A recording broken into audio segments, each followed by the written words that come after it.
காஜு கத்லி இல்லாமல் தீபாவளியா வாய்ப்பே கிடையாது. இந்த ரெசிபி பண்ணுறதுக்காக 200 கிராம் முந்திரி பருப்பு, 180 கிராம் சர்க்கரை, ஒரு மிக்சியில் முந்திரி பருப்பை நல்லா அரைச்சிட்டு இதை மாதிரி ஒரு ஜல்லடையில் ஜலிச்சிங்கன்னா நல்லா ஃபைன் பவுடராக கிடைக்கும். 1 கப் சர்க்கரைக்கு 3/4 கப் தண்ணி.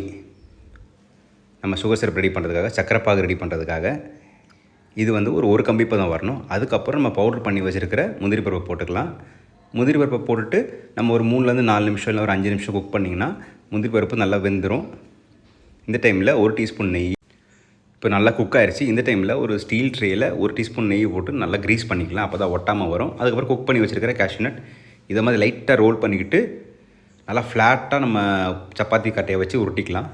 இதுக்கு மேலே சில்வர் ஒர்க் சொல்லுவாங்க, அந்த சில்வர் லீஃபு இதை போட்டுட்டு ஒரு அரை மணி நேரத்துலேருந்து 3/4 மணி நேரம் ஆறுனதுக்கப்புறம் நம்ம கட் பண்ணணும். அப்போ தான் பர்ஃபெக்டாக வரும். அப்போது இந்த வருஷம் தீபாவளிக்கு எல்லாருமே காஜு கத்லி வீட்டில் தான் பண்ணுறீங்க. Advance happy Diwali guys, and always remember this, everybody can cook and everybody has to cook.